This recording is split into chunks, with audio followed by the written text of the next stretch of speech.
It started innocently enough as these things always do. My wife Lydia had been spending more time on her phone smiling at messages, chuckling at some unseen joke. When I asked, she'd brush it off, claiming it was a group chat with her colleagues. I wanted to believe her. For the better part of 10 years Lydia had been my partner, my confidant, my world. But something in my gut whispered that this wasn't just about work. Mems, I was hesitant to act on my suspicions. I've always believed in the sanctity of trust, but there comes a point where trusting someone blindly can make you a fool. That's why I started paying attention. Little things, really, and unfamiliar cologne lingering on her clothes, her suddenly late nights at the office, and her disinterest in the life we had built together. It hurt, but I needed proof before I could confront her. One evening, she told me she was hitting out with her girlfriends for a wine night. Nodded, pretending to accept her story. As soon as she left, I got in my car and followed her. My hands trembled as I watched her from across the street. She stepped out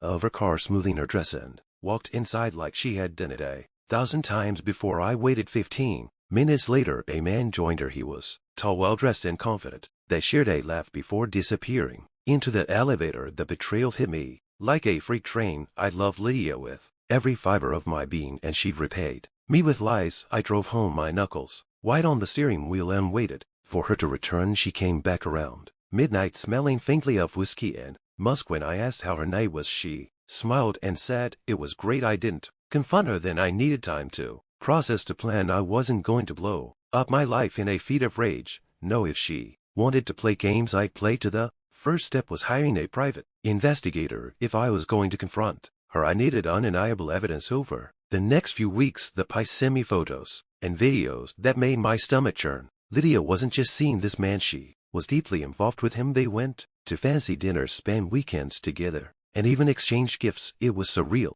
like watching a bad soap opera starring my wife. And but the final straw came when I discovered she'd been using our joint savings to fund her escapades. A credit card bill revealed charges for hotel rooms, expensive lingerie, and high-end restaurants, all of it under the guise of work expenses. I'd had enough. One Friday evening, I set the stage. I invited Lydia to a nice dinner at our favorite restaurant. She seemed surprised but pleased, likely thinking I was trying to rekindle the spark in our marriage. She dressed up, looking every bit the woman I'd fallen in love with. But as we sat at AC across from each other, sipping wine and making small talk, I couldn't help but notice how distant she seemed. Her mind was elsewhere, probably with him. When dessert arrived, I slid a manila envelope across the table. She looked at it, puzzled, before opening it. Inside were the photos, credit card statements, and a detailed timeline of her affair. Her face turned ghostly pale as she flipped through the evidence. "Was this?" she stammered. "You tell me," I said, my voice calm but cold. "That's you, isn't it? And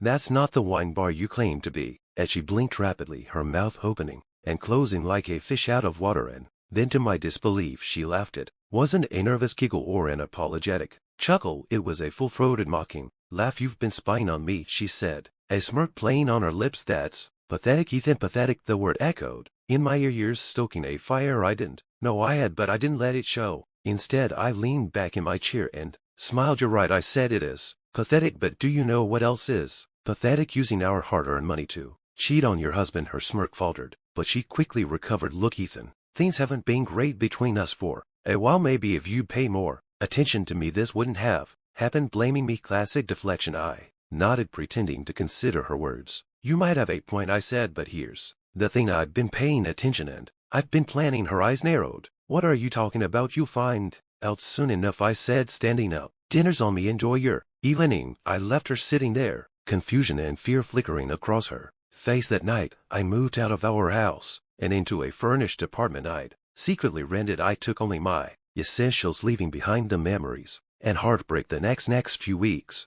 were a whirlwind. I consulted a divorce attorney long before confronting Lydia, and together we executed my plan. I frowned. See our joint accounts, leaving her access only to her personal savings. I canceled the credit cards she'd been abusing and filed for divorce, citing infidelity and financial misconduct. But the real kicker was the house. It was technically in my name, a detail Lydia had overlooked. I'd inherited it from my parents, and she had no claim to it. When the divorce papers were served, she was forced to move out, scrambling to find a place to stay. Her lover didn't take kindly to her sudden financial troubles. Apparently he wasn't as invested in their love as she'd thought. Within a month, he ghosted her, leaving her alone to face the mess she'd made. I didn't stop there. I gathered evidence of her affair, not just for the divorce but also to protect myself from any future claim she might make. The photos, the texts, the receipts, all of it was airtight. When she tried to play the victim in court, claiming I'd been distant and unloving, my attorney laid out the facts. The judge wasn't sympathetic. In the end, Lydia got nothing.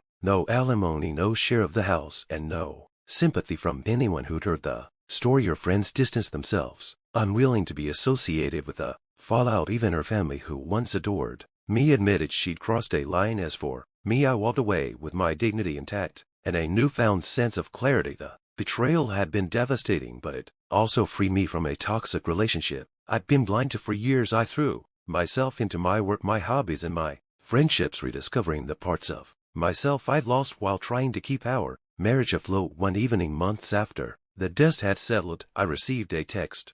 And so had I. My life was finally moving forward, and there was no room for the